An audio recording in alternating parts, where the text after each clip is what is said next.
Halo teman-teman, selamat datang di podcast kita hari ini. Perkenalkan, aku Sekar yang akan menjadi host dalam diskusi kita kali ini.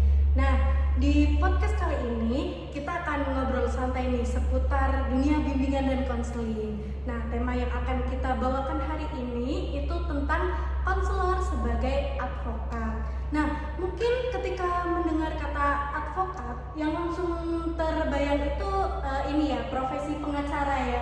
Nah, tapi ternyata dalam dunia bimbingan dan konseling, konselor itu juga memiliki peran sebagai advokat, yang artinya konselor itu tidak hanya membantu siswa menyelesaikan masalah, tetapi juga membela dan juga memperjuangkan hak-hak peserta didiknya agar mereka itu mendapatkan perlakuan yang adil dalam lingkungan yang mendukung perkembangan mereka. Nah, supaya pembahasannya lebih seru nih, hari ini aku ditemani oleh 3 narasumber yang akan berdiskusi bersama kita pada hari ini. Halo teman-teman. Halo. Oke, mungkin sebelum mulai kita perkenalan dulu kali ya. Mungkin mulai dari aku ya. Perkenalkan, nama aku Naswa. Senang banget bisa hadir di podcast hari ini. Oke, halo Naswa. Oke, perkenalkan nama aku Rima. Aku senang juga bisa hadir di sini dan makasih sudah undang aku buat hadir di podcast ini. Oke, halo Rima. Oke, terakhir aku Dia. Mungkin dari aku semoga diskusi kita pada hari ini bisa menambah wawasan bagi kita semua. Amin. Halo Dia. Oke, aku juga mau mengucapkan terima kasih banyak ya kepada kalian karena kalian sudah meluangkan waktunya untuk berdiskusi bareng aku pada hari ini. Mungkin kita bisa langsung aja untuk masuk ke pembahasannya kali ya. Nah, mungkin aku mau mulai dari pertanyaan-pertanyaan dasar dulu kali ya. Sebenarnya apa sih yang dimaksud dengan konselor sebagai advokat itu?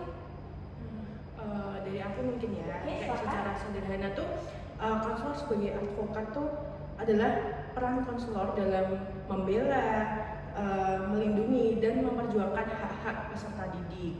Nah, itu tuh guna membela peserta didik yang mengalami ketidakadilan atau hambatan dalam perkembangannya. Nah, misalnya nih, ketika seorang siswa mengalami diskriminasi, bullying, atau mendapatkan perlakuan yang tidak adil nih di lingkungan sekolah. Nah, dalam situasi seperti itu, konselor dapat membantu untuk menyuarakan hak peserta didik seperti itu. Nah, selain itu juga, konselor juga berperan memastikan bahwa peserta didik mendapatkan layanan pendidikan yang layak, lingkungan belajar yang sama, dan juga dukungan yang mereka butuhkan untuk berkembang secara optimal seperti itu. Oke, berarti konselor itu bukan cuma jadi tempat curhatnya siswa gitu ya? Ya, betul banget. Konselor juga bisa menjadi jembatan antara siswa, guru, dan juga orang tua sehingga permasalahan yang dialami oleh siswa ini dapat diselesaikan dengan cara yang tepat.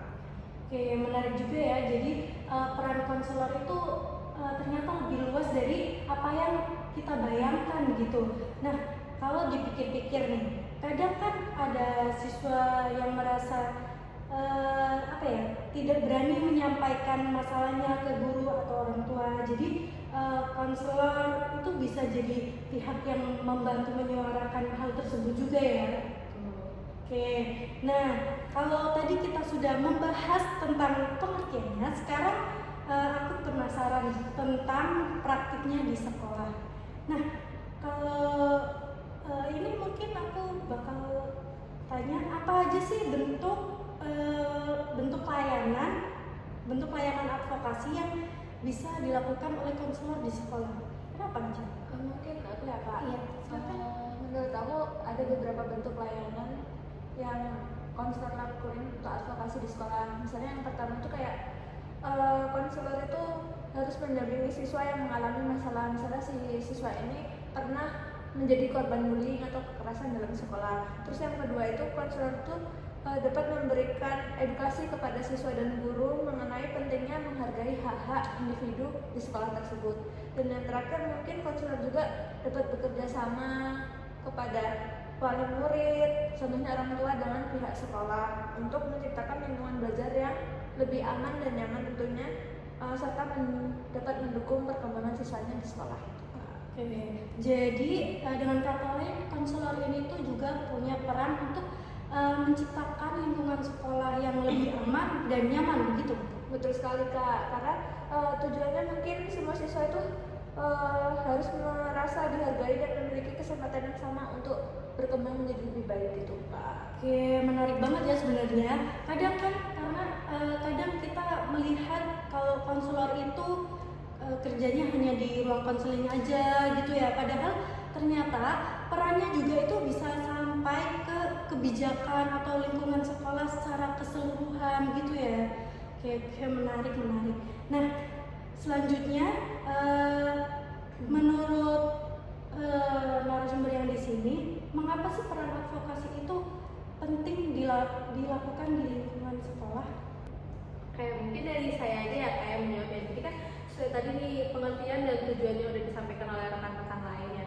Jadi peran konselor sebagai advokat ini di sekolah itu sangat penting ya Kak, karena kan nggak semua siswa itu berani buat menyampaikan hal-hal yang menjadi keresahannya, kayak udah semua itu kayak berani, percaya diri, atau mungkin kayak bingung, mungkin ada yang bingung buat menyampaikan keresahannya ini tuh kemana. Jadi di sini tuh peran konselor sebagai advokat itu sangat penting buat semua siswa agar dia tuh dapat hal-hal yang sama, setara di sekolah gitu. Nah, terus habis itu juga di sini kan sedikit menambahkan ya Kak, konselor itu di sini tuh berperan sebagai pihak yang membantu untuk menyuarakan kepentingan siswa tadi. Misal ada siswa yang merasa diskriminasi atau merasakan di sekolah itu dia tuh tidak mendapatkan perlakuan yang setara, dia itu bisa dibantu oleh konselor agar hak-haknya itu tuh kembali dia dapatkan dan dia mendapatkan perlakuan yang adil di sekolah. Selain itu juga dengan adanya layanan advokasi ini itu konselor di sekolah juga membantu lingkungan sekolah menjadi lebih inklusif, lebih adil buat seluruh siswanya gitu. Oke, benar-benar. Jadi bisa dibilang kayak konselor tuh menjadi pihak yang memastikan kalau di sekolah tuh nggak ada siswa yang merasa sendiri ketika menghadapi masalah gitu ya. Nah, oke. Nah, supaya pembahasannya lebih nyata, lebih fakta gitu, kita akan coba bahas contoh kasus yang sempat ramai dibicarakan di media sosial ya. Nah, jadi beberapa waktu lalu, kayaknya tuh tahun 2025 akhiran kayak ini tuh sempat viral video seorang pelajar di kota Bekasi yang nangis, dan itu dia tuh kayak menolak pergi ke sekolah karena diduga dia tuh menjadi korban bullying gitu. Dalam video tersebut itu memperlihatkan kalau siswa ini tuh ngaku kalau dia tuh dipaksa untuk berkelahi sama teman-temannya gitu. Nah, jadi kan kasus kayak gini tuh menunjukkan kalau bullying itu sebenarnya masih banyak terjadi di lingkungan sekolah gitu ya. Nah, kalau melihat kasus seperti ini, menurut kalian apa langkah pertama yang seharusnya dilakukan oleh konselor sebagai advokat? Mungkin menurut saya kan, menurut saya yang bisa dilakukan itu langkah pertama yaitu konselor tuh bisa memberikan dukungan kepada siswa tersebut seperti itu.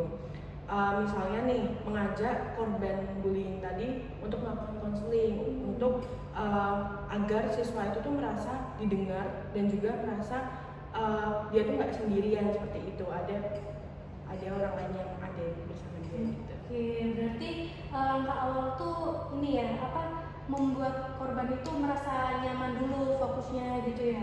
Ya, karena kan pasti korban emosionalnya juga terganggu ya karena bullying tadi. Iya, betul.